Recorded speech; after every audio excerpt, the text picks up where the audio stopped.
From the PEP Radio Newsroom, this is the conclusion of the story about Musk's Starlink systems.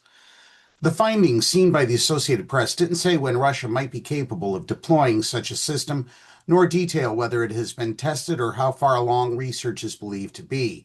The system is in active development, and information about the timing of the expected deployment is too sensitive to share, according to the official familiar with the findings and other related intelligence that the Associated Press did not see. The official spoke on condition of anonymity to discuss the non-public findings. Such Russian research could be simply experimental, Samson said. I wouldn't put it past some scientists to build out something like this because it's an interesting thought experiment and they think, maybe at some point we can get our government to pay for it, she said. Samson suggested the specter of a supposed new Russian threat may also be an effort to elicit an international response.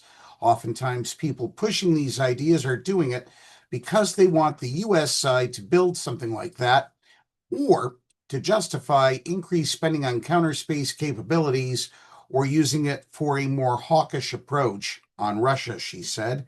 I'm not saying that this is what's happening with this, Samson added, but it has been known to happen that people take these crazy arguments and use them.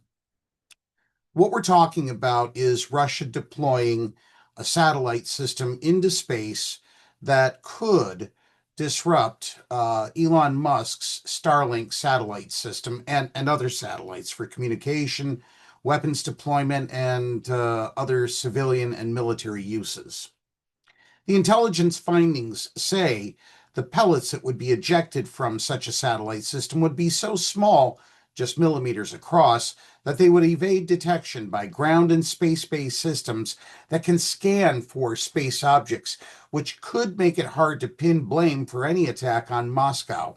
Clayton Swope, who specializes in space security and weaponry at the Center for Strategic and International Studies, a Washington, D.C.-based security and policy think tank, said if the pellets are not trackable, that complicates things, but people would figure it out.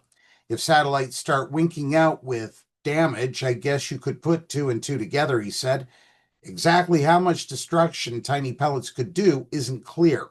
In November, a suspected impact by a small piece of debris was sufficient to damage a Chinese spacecraft that was meant to bring 3 astronauts back to Earth.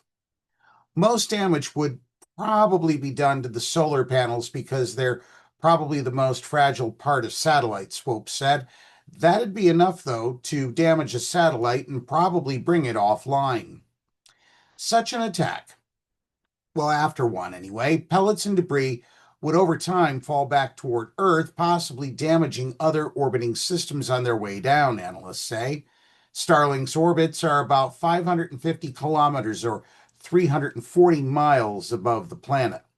China's Tiangong space station and the International Space Station operate at lower orbits, so both would face risks, according to Swope.